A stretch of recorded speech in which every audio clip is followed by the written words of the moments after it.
Hi everyone, this is Anam. Welcome to PhD jobs and admission. आज का हमारा 22nd lecture होगा on research methodology. So students, research methodology में sampling बहुत important topic होता है। एग्जाम में इस टॉपिक से डायरेक्टली 2 से 3 क्वेश्चंस हमेशा आते ही हैं। तो आज इस वीडियो में हम नॉन प्रोबेबिलिटी सैम्पलिंग और उसके टाइप्स को डिस्कस करेंगे। सो आप इस वीडियो को एंड तक जरूर देखिएगा, आपके सैम्पलिंग से रिलेटेड सारे डाउट्स इस वीडियो में क्लियर हो जाएंगे। स्टूडेंट्स, हमने आपकी प्रिपरेशन के लिए रिसर्च मेथोडोलॉजी का कंप्लीट कोर्स लॉन्च किया है और इस कोर्स में हम आपको video lectures, notes and mock test provide करेंगे और इस मॉक टेस्ट में 1000 क्वेश्चंस होंगे। अगर आप हमारा ये स्टडी मटेरियल फॉलो करते हैं तो आपको और कोई दूसरे मटेरियल रिफर करने की जरूरत ही नहीं पड़ेगी पेपर 1 के लिए। स्टूडेंट्स, लास्ट ईयर भी कई स्टूडेंट्स ने हमारा बैच ज्वाइन किया था और लास्ट ईयर हमारा सक्सेस रेट 85% था। And this year also we are expecting very good results. To join this batch, contact us on this number. In this lecture, we will look at MCQs on non-probability sampling and its type. So let's begin with the video. First question in non-probability sampling. इस question में हमें find out करना है कि non probability sampling क्या होता है। Okay, सो research में सैंपल्स को सिलेक्ट करने के लिए दो टाइप्स होते हैं। तो आपका फर्स्ट टाइप होता है प्रोबेबिलिटी सैम्पलिंग और नेक्स्ट टाइप होता है आपका सेकेंड टाइप होता है non probability sampling. So probability sampling में रिसर्चर पॉपुलेशन में से मेंबर्स को रैंडमली सिलेक्ट करते हैं। ओके, और नॉन प्रोबेबिलिटी सैम्पलिंग में रिसर्चर अपने जजमेंट और कन्वीनियंस के बेसिस पर पॉपुलेशन में से मेंबर्स को सिलेक्ट करते हैं। ओके, तो हम इस डायग्राम के थ्रू समझते हैं। जैसे यहाँ पर जो ग्रेइश पर्सन है, दिस इज रिसर्चर। ओके, तो मान लो रिसर्चर एक सिटी में है, रिसर्चर यहाँ पर मुंबई में है। ओके, तो रिसर्चर ने क्या किया, अपने ही जजमेंट और अपने कन्वीनियंस के हिसाब से रिसर्चर ने जितने लोग मुंबई में थे उन्हीं को सिलेक्ट कर लिया। ओके, अपने आसपास के लोगों को सिलेक्ट कर लिया। अब जो दूसरी सिटीज में लोग थे इनको तो सिलेक्ट किया ही नहीं। Okay, so non probability sampling में क्या होता है, रिसर्चर उनके कन्वीनियंस के हिसाब से, उनके जजमेंट के हिसाब से पॉपुलेशन में से मेंबर्स को सिलेक्ट करते हैं और उनको अपना सैंपल बना लेते हैं। ओके, और जिसकी वजह से नॉन प्रोबेबिलिटी सैम्पलिंग में कुछ लोगों को सिलेक्ट होने का चांस 0 हो जाता है। कुछ लोग सिलेक्ट ही नहीं हो पाते हैं सैंपल्स के लिए। जैसे आप देख रहे हो ये बाकी लोग ये सिलेक्ट ही नहीं हो पाएंगे कभी ऐसा। तो नॉन प्रोबेबिलिटी सैम्पलिंग में रिसर्चर अपने कन्वीनियंस और जजमेंट के बेसिस पर पॉपुलेशन में से मेंबर्स को सिलेक्ट करते हैं, जिसकी वजह से यहाँ पर कुछ लोगों का सिलेक्ट होने का चांस 0 हो जाता है। ओके, तो यहाँ पर हमको नॉन प्रोबेबिलिटी सैम्पलिंग से रिलेटेड कुछ ऑप्शंस में इंफॉर्मेशन गिवन है और हमें फाइंड आउट करना है which is true about non probability sampling. So हम ऑप्शंस की तरफ चलते हैं। तो यहाँ पर आपको ऑप्शन ए गिवन है, all members do not have equal chance of getting selected. So यहाँ पर आपको ऑप्शन ए करेक्ट हो जाएगा, बिकॉज आपका ऑप्शन ए क्या बोल रहा है कि आपके जो पॉपुलेशन में से मेंबर्स है उनका इक्वल चांस नहीं मिलता है, क्योंकि रिसर्चर अगर रैंडमली सिलेक्ट करते तो हर एक मेंबर्स का चांस सिलेक्ट होने का चांस होता, बट यहाँ पर रिसर्चर ने क्या किया, उनके आसपास के ही लोगों को सिलेक्ट कर लिया, जिसकी वजह से इन सारे लोगों का चांस ही नहीं है सैंपल्स में सिलेक्ट होने के लिए। दैट्स वाई आपका ऑप्शन ए क्या हो जाएगा, करेक्ट हो जाएगा। देन ऑप्शन बी आपको गिवन है, samples are selected on the basis of judgement. तो यहाँ पर आपका ऑप्शन बी भी करेक्ट हो जाएगा, because researcher non probability sampling में सैंपल्स को अपने जजमेंट के बेसिस पर सिलेक्ट कर लेते हैं। Then option C, some samples have 0 chances of selection. so this is again correct about non probability sampling and this point is very important because researcher ने क्या किया, रिसर्चर ने अपने कन्वीनियंस के हिसाब से जितने बॉम्बे में लोग थे उन्हीं को सिलेक्ट कर लिया। अब दूसरी सिटी के लोगों को रिसर्चर ने सिलेक्ट ही नहीं किया, यहाँ पर जितने बाकी दूसरे सिटीज थे उनके लोगों को सिलेक्ट ही नहीं किया, जिसकी वजह से ये सारे लोगों का सिलेक्ट होने का चांस 0 हो जाता है। ये लोग सिलेक्ट नहीं हो पाते सैंपल्स के लिए। तो यहाँ पर आपका ऑप्शन सी भी करेक्ट हो जाएगा। ओके, तो यहाँ पर ऑप्शन ए, बी एंड सी तीनों भी ऑप्शन करेक्ट है, इसलिए करेक्ट ऑप्शन हो जाएगा आपका option D, all the above. Next question, convenience sampling is. इस क्वेश्चन में हमें कन्वीनियंस सैम्पलिंग क्या होता है ये फाइंड आउट करना है। तो कन्वीनियंस सैम्पलिंग ये एक टाइप का नॉन प्रोबेबिलिटी सैम्पलिंग होता है। ओके, तो इस क्वेश्चन में हमें कन्वीनियंस सैम्पलिंग क्या होता है ये फाइंड आउट करना है, इसलिए हम इस डायग्राम के थ्रू हम समझेंगे कि कन्वीनियंस सैम्पलिंग मेथड क्या होता है। ओके, तो कन्वीनियंस सैम्पलिंग मेथड में रिसर्चर अपने कन्वीनियंस के बेसिस पर सैंपल्स को सेलेक्ट करते हैं। जैसे कि आप इस फिगर में देख रहे हो, ये ग्रेज जो पर्सन है दिस इज रिसर्चर। अब रिसर्चर ने क्या किया, रिसर्चर अगर मान लो रिसर्चर मुंबई में है, तो रिसर्चर ने अपने ही आसपास के लोगों को यहाँ पर सेलेक्ट कर लिया। ओके, और बाकी जो दूसरे सिटीज के लोग थे इनको यहाँ पर सिलेक्ट ही नहीं किया रिसर्चर ने। सो रिसर्चर ने अपने कन्वीनियंस के हिसाब से, रिसर्चर को जो इजी पड़ रहा था उसी के बेसिस पर कुछ लोगों को सिलेक्ट कर लिया पॉपुलेशन में से, और यही उनके सैंपल्स बन गए। ओके, अब हम और अच्छी तरीके से समझते हैं एक एग्जाम्पल के थ्रू। जैसे फॉर एग्जाम्पल आप यहाँ पर हो और आपके एरिया में हो और आपके एरिया में 2-3 शॉप्स है। ओके, सब कुछ नजदीक है और कुछ दूर है। तो अगर आप कोई शॉप से कोई सामान खरीदने जा रहे हो तो आप क्या करोगे, जो आपके नजदीक शॉप है आप उसी में जाओगे, आप दूर जाओगे क्या, नहीं। मीन्स आपको जो कन्वीनियंस लग रहा था, आपको जो इजी पड़ रहा था, आप नजदीक की शॉप में जाके जल्दी से सामान लेके आ जा सकते हो। ओके, बट दूर की शॉप में अगर आप जाओगे तो ज्यादा टाइम लगेगा। इसलिए रिसर्चर भी यहाँ पर क्या किया, रिसर्चर ने अपने ही सिटी में जितने लोग थे उन्हीं को सेलेक्ट कर लिया पॉपुलेशन में से और उनको अपना सैंपल बना लिया। सो यस, कन्वीनियंस सैम्पलिंग मेथड क्या होता है, जहां पर रिसर्चर सैंपल्स को अपने कन्वीनियंस के बेसिस पर सेलेक्ट करते हैं। सो यहाँ पर आपका ऑप्शन ए करेक्ट हो जाएगा। देन आपको ऑप्शन बी गिवन है non probability sampling. So yes, convenience sampling जो है this is the type of non probability sampling method. So आपका ऑप्शन बी भी करेक्ट हो जाएगा। तो यहाँ पर आपका करेक्ट ऑप्शन हो जाएगा option C, both A and B are true. Next, dash sampling is where the researcher use their expertise to select the sample that is most useful to the purposes of the research। इस question में हमें find out करना है कि ऐसा कौन सा sampling method होता है जिसमें रिसर्चर अपने एक्सपीरियंस का यूज करते हुए सैंपल्स को सेलेक्ट करते हैं और पॉपुलेशन में से ऐसे मेंबर्स को सेलेक्ट करते हैं जो उनके रिसर्च स्टडी का पर्पस हो। ओके, सो इस टाइप ऑफ सैम्पलिंग मेथड को हम कहते हैं पर्पसिव सैम्पलिंग मेथड।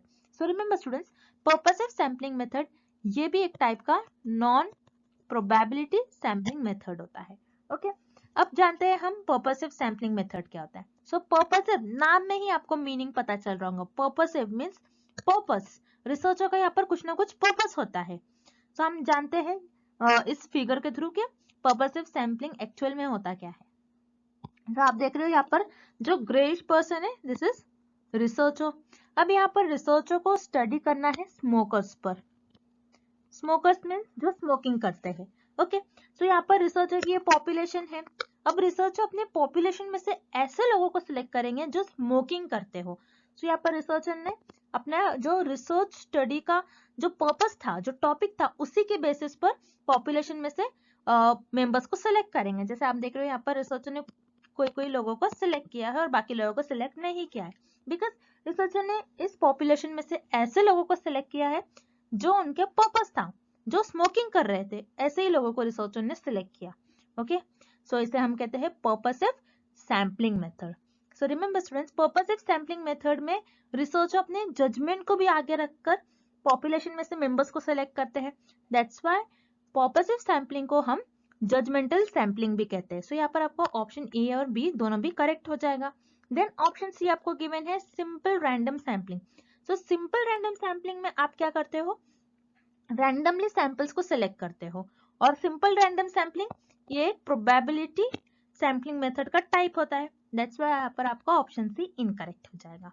देन यहाँ पर आपका करेक्ट ऑप्शन हो जाएगा option D, both A and B are right. Next, if the population is hard to access, dash sampling can be used to recruit participants via other participants। इस question में हमें ऐसे sampling method find out करने हैं जिसमें researcher के लिए population को एक्सेस कर पाना बहुत टफ होता है, और रिसर्चर यहाँ पर एक ही पार्टिसिपेंट्स को सेलेक्ट करते हैं और उसी पार्टिसिपेंट्स को कहते हैं कि आगे और तुम पार्टिसिपेंट्स को कलेक्ट कर लो। ओके, सो ऐसे सैम्पलिंग मेथड को हम कहते हैं snowball sampling method. Snowball sampling method ये भी एक नॉन प्रोबेबिलिटी सैम्पलिंग मेथड का टाइप होता है। ओके, सो हम फिगर के थ्रू जानते हैं कि स्नोबॉल सैम्पलिंग मेथड क्या होता है? तो यहाँ पर ये ग्रेइश में जो है अगेन ये रिसर्चर होगा आपका। ओके, सो अब रिसर्चर को ये स्टडी करना है कि कितने वीमेन अल्कोहल लेते हैं। ओके, सो रिसर्चर ने क्या किया, रिसर्चर को 2 पार्टिसिपेंट्स मिल गए, ओके, जो अल्कोहल लेती है। सो रिसर्चर ने क्या किया, उन्हीं को बोला कि आगे तुम ही लोग ऐसे लोगों को, ऐसे वीमेन्स को सिलेक्ट कर लो जो अल्कोहल लेती है। ओके, तो ये वीमेन क्या करेगी, बाकी 2-3 लोगों को पकड़ कर लाएगी जो अल्कोहल लेते हैं। फिर रिसर्चर इनके थ्रू सैंपल्स को सेलेक्ट कर लेंगे। ओके, सो यही होती है हमारी स्नोबॉल सैम्पलिंग मेथड। अब स्नोबॉल सैम्पलिंग को हम स्नोबॉल क्यों कहते हैं? जैसे नेम में ही मीनिंग है स्नोबॉल। स्नोबॉल जैसे आपने देखा होगा कि अगर फॉर एग्जाम्पल अगर आप देख रहे हो कि कोई हाई हाइट से स्नो जब नीचे आती है तब क्या होता है, जब जैसे मान लो ये छोटा स्नो है, जब स्नो कोई हाई हाइट से या फिर कोई माउंटेन से नीचे आता है तो स्नो क्या करते हैं, अपने साथ और स्नो को लेकर आता है, जिसकी वजह से ये जो छोटा गोला है ये और बड़ा होते होते होते होते ये बड़ा बन जाता है। सो ऐसा ही हमारा स्नोबॉल सैम्पलिंग मेथड होता है, जहां पर रिसर्चर 2 लोगों से और ज्यादा लोग कलेक्ट हो जाते हैं रिसर्चर के पास, और रिसर्चर इन्हीं लोगों से सैंपल्स को सेलेक्ट कर लेते हैं। ओके, तो इसे हम कहते हैं snowball sampling method. Whereas systematic random sampling, systematic random sampling में रिसर्चर के पास ऐसी कोई डिफिकल्टीज नहीं होती है कि सैंपल्स को सेलेक्ट करने के लिए। तो यहाँ पर आपका ऑप्शन ए इनकरेक्ट हो जाएगा। Then option B convenience sampling, convenience sampling method में भी अगेन रिसर्चर को यहाँ पर कोई डिफिकल्टीज नहीं होती, अपनी कन्वीनियंस के अकॉर्डिंग रिसर्चर फटक से पॉपुलेशन में से सैंपल्स को सेलेक्ट कर लेते हैं। सो आपका ऑप्शन बी भी इनकरेक्ट हो जाएगा। सो यहाँ पर आपका करेक्ट ऑप्शन हो जाएगा option C snowball sampling. Next question, in that sampling, population is first divided into mutually exclusive subgroups. Then convenience or judgment sampling is used to choose people from each subset. Students, इस question में हमें find out करना है कि ऐसे कौन से sampling method होता है जिसमें रिसर्चर पॉपुलेशन को पहले सब ग्रुप्स में डिवाइड कर लेते हैं एंड देन अपने कन्वीनियंस और जजमेंट को आगे रखकर सैंपल्स को सेलेक्ट कर लेते हैं। ओके, सो इस टाइप ऑफ सैम्पलिंग मेथड को हम कहते हैं कोटा सैम्पलिंग मेथड। ओके, और कोटा सैम्पलिंग मेथड ये भी एक टाइप का नॉन प्रोबेबिलिटी सैम्पलिंग मेथड होता है। अब कोटा सैम्पलिंग क्या होता है हम इस फिगर के थ्रू देखते हैं। ओके, सो यहाँ पर आपके पास ये है, एक होगी आपकी हेट्रोजीनियस पॉपुलेशन। ओके, तो यहाँ पर ये रिसर्चर की हेट्रोजीनियस पॉपुलेशन थी जिसमें मेल फीमेल सब प्रेजेंट है। ओके, सो यहाँ पर रिसर्चर को पहले रिसर्चर क्या करेंगे, ये हेट्रोजीनियस पॉपुलेशन को होमोजीनियस पॉपुलेशन में कन्वर्ट करेंगे। ये जो पॉपुलेशन है इसी पॉपुलेशन को सब ग्रुप्स में डिवाइड करेंगे। जैसे कि आप यहाँ पर देख रहे हो, रिसर्चर ने मेल और फीमेल में से सिर्फ मेल को सिलेक्ट किया जिनकी एज अबव 40 थी। ओके, और उनका ग्रुप बना लिया। Clear? Then after that group बनाने के बाद रिसर्चर अपने कन्वीनियंस और जजमेंट के हिसाब से इस ग्रुप में से सैंपल को सिलेक्ट कर लेंगे। ओके, अब रिसर्चर ये देखेंगे कि यस इस पर्सन से और इस पर्सन से मुझे इंफॉर्मेशन मिल सकती है, तो मैं ऐसा जजमेंट लगाकर रिसर्चर इन दोनों लोगों को ले लेंगे और वो उनका सैंपल बन जाएंगे। So this is all about quota sampling. So remember student, जैसे कि हमने प्रीवियस लेक्चर में देखा था, स्ट्रैटिफाइड सैम्पलिंग में भी हम सेम इसी तरीके से रिसर्च परफॉर्म करते हैं। सो स्ट्रैटिफाइड सैम्पलिंग में हम क्या करते हैं, स्ट्रैटिफाइड सैम्पलिंग में भी हमारी जो पॉपुलेशन होती है वो हेट्रोजीनियस पॉपुलेशन होती है। फिर हम क्या करते हैं, हेट्रोजीनियस पॉपुलेशन को होमोजीनियस सब ग्रुप्स में डिवाइड कर लेते हैं। ओके, तो होमोजीनियस सब ग्रुप्स में डिवाइड करने के बाद रिसर्चर यहाँ पर स्ट्रैटिफाइड सैम्पलिंग मेथड में पॉपुलेशन को रैंडमली सेलेक्ट करते हैं, पॉपुलेशन में से मेंबर्स को रैंडमली सेलेक्ट करते हैं और वो उनका सैंपल बन जाता है। बट कोटा सैम्पलिंग मेथड में रिसर्चर होमोजीनियस सब ग्रुप से मेंबर्स को अपने जजमेंट और कन्वीनियंस के बेसिस पर ही सेलेक्ट करते हैं। सो ये डिफरेंस होता है स्ट्रैटिफाइड सैम्पलिंग और कोटा सैम्पलिंग मेथड के बीच का। ओके, सो और नेक्स्ट आपको ऑप्शन सी गिवन है सिंपल रैंडम सैम्पलिंग। तो सिंपल रैंडम सैम्पलिंग में वर्ड ही आपको गिवन है रैंडम। रैंडम मीन्स आप रैंडमली पॉपुलेशन में से मेंबर्स को सेलेक्ट कर रहे हो, बट कोटा सैम्पलिंग में आप आपके कन्वीनियंस और जजमेंट के बेसिस पर सेलेक्ट करते हो, ना कि आप रैंडमली पॉपुलेशन में से मेंबर्स को सिलेक्ट करते हो। तो आपका यहाँ पर ऑप्शन सी और ऑप्शन ई इनकरेक्ट हो जाएगा। ओके, देन आपका यहाँ पर ऑप्शन बी करेक्ट हो जाएगा। This is the definition of quota sampling method. Okay, so यहाँ पर आपका option B is the right answer. Next question, which of the following is a probability based sample selection method. इस question में हमें find out करना है कि हम कौन से मेथड को सिलेक्ट कर सकते हैं on the basis of probability sampling method. अब प्रोबेबिलिटी सैम्पलिंग मेथड क्या होता है, जिसमें रिसर्चर पॉपुलेशन में से मेंबर्स को रैंडमली सिलेक्ट करते हैं, उसे हम कहते हैं प्रोबेबिलिटी सैम्पलिंग मेथड। ओके, अब हम ऑप्शंस की तरफ चलते हैं। आपको यहाँ पर ऑप्शन ए गिवन है snowball sampling, then option C given है convenience sampling, and then option D given है पर्पसिव सैम्पलिंग। सो ये तीनों भी जो सैम्पलिंग मेथड्स है, it is the type of non probability sampling method, जहां पर आप पॉपुलेशन में से मेंबर्स को रैंडमली सेलेक्ट नहीं करते हो, बल्कि उनके रिसर्चर अपने जजमेंट और कन्वीनियंस के बेसिस पर पॉपुलेशन में से मेंबर्स को सेलेक्ट करते हैं। सो यहाँ पर आपका option A, C and D incorrect हो जाएगा, and correct option is option B stratified sampling. So stratified sampling ये एक प्रोबेबिलिटी सैम्पलिंग मेथड का टाइप होता है, जिसमें रिसर्चर हेट्रोजीनियस पॉपुलेशन को डिवाइड करते हैं होमोजीनियस सब ग्रुप्स में, और इसी ग्रुप से पॉपुलेशन को रैंडमली सेलेक्ट करते हैं। ओके, तो यहाँ पर आपका ऑप्शन बी करेक्ट हो जाएगा, stratified sampling method. Moving on to the next question, in which sampling people who are unwilling to provide data are simply ignored and the researcher moves to the next person until he or she meets somebody who is willing to be a participant। इस question में हमें find out करना है ऐसे कौन सा sampling method होता है जिसमें रिसर्चर लोगों से रिसर्च में डेटा को कलेक्ट करने की कोशिश करते हैं एक एक लोगों के पास जाकर। अगर लोग उनको इग्नोर कर रहे हैं, सो रिसर्चर मूव ऑन करके दूसरे लोगों से डेटा को कलेक्ट करेंगे। सो इस सैम्पलिंग मेथड को हम कहते हैं accidental sampling method. So remember students, accidental sampling method market studies और मार्केट रिसर्च में यूज करा जाता है, बिजनेस में यूज करा जाता है कि पर्टिकुलर प्रोडक्ट लोग पसंद कर रहे हैं कि नहीं कोई प्रोडक्ट को। जैसे फॉर एग्जांपल यहाँ पर रिसर्चर को देखना है कि लाइफ बॉय सोप कितने लोग यूज कर रहे हैं। ओके, सो रिसर्चर मार्केट में जाकर और मार्केट प्लेस पर जाकर लोगों से देखेंगे, लोगों से पूछेंगे कि आप लाइफ बॉय सोप यूज कर रहे हो या नहीं। ओके, सो इस तरीके से रिसर्चर डेटा को कलेक्ट करेंगे। एक्सीडेंटली यहाँ पर रिसर्चर को डेटा मिलता है, सो हम कहते हैं एक्सीडेंटल सैम्पलिंग मेथड। अब एक्सीडेंटल सैम्पलिंग मेथड को हम कन्वीनियंस सैम्पलिंग मेथड भी कहते हैं, बिकॉज जैसे हमने देखा था कन्वीनियंस सैम्पलिंग मेथड में रिसर्चर अपनी कन्वीनियंस को आगे रखकर डेटा को कलेक्ट करते हैं, सैंपल्स को सेलेक्ट करते हैं। ओके, और सैंपल्स को सेलेक्ट करने के बाद उनसे डेटा को कलेक्ट कर लेते हैं। सो इसीलिए एक्सीडेंटल सैम्पलिंग में भी रिसर्चर कन्वीनियंस के अकॉर्डिंग सैंपल्स को सेलेक्ट करते हैं, इसलिए हम एक्सीडेंटल सैम्पलिंग को कन्वीनियंस सैम्पलिंग मेथड भी कहते हैं। तो यहाँ पर this is the definition of accidental sampling method. Then आपको ऑप्शन बी गिवन है stratified sampling, and option C is cluster sampling. So stratified and cluster sampling में आप जो हेट्रोजीनियस ग्रुप होता है उनको होमोजीनियस ग्रुप्स में कन्वर्ट करते हो, बट एक्सीडेंटल सैम्पलिंग में आप कोई ग्रुप्स को कन्वर्ट नहीं करते हो, बल्कि रिसर्चर एक एक लोगों के पास जाकर सैंपल्स को सेलेक्ट कर डेटा को कलेक्ट कर लेते हैं। दैट्स वाई यहाँ पर ऑप्शन बी और सी आपका इनकरेक्ट हो जाएगा। Then your correct option is option A, accidental sampling. Okay, moving on to the next question, you are researching experiences of homelessness in your city. Since there is no list of all homelessness people in the city, probability of sampling isn't possible.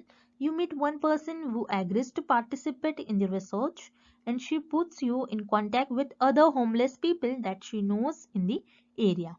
So students, इस question में हमें एक example given है और हमें find out करना है ये एग्जाम्पल को सॉल्व करने के लिए रिसर्चर कौन से सैम्पलिंग मेथड का यूज करेंगे। ओके, अब हम देखते हैं प्रॉपरली एग्जाम्पल क्या गिवन है। सो यहाँ पे एक रिसर्चर है, रिसर्चर को एक सिटी में कितने लोगों के पास घर नहीं है इस पर रिसर्च करना था। ओके, सो यहाँ पर रिसर्चर के पास कितने लोगों के पास उस पर्टिकुलर सिटी में घर नहीं है उसकी लिस्ट भी नहीं प्रेजेंट थी। सो यहाँ पर रिसर्चर प्रोबेबिलिटी सैम्पलिंग परफॉर्म नहीं कर सकता है और ये पॉसिबल भी नहीं है। ओके, अब रिसर्चर को एक पर्सन मिली। ओके, वो पर्सन रिसर्चर के रिसर्च में पार्टिसिपेट होने के लिए इंटरेस्टेड थी। सो उस पर्सन ने क्या कहा कि मैं आपको ऐसे लोगों का और कांटेक्ट दूंगी जिनके पास घर नहीं है।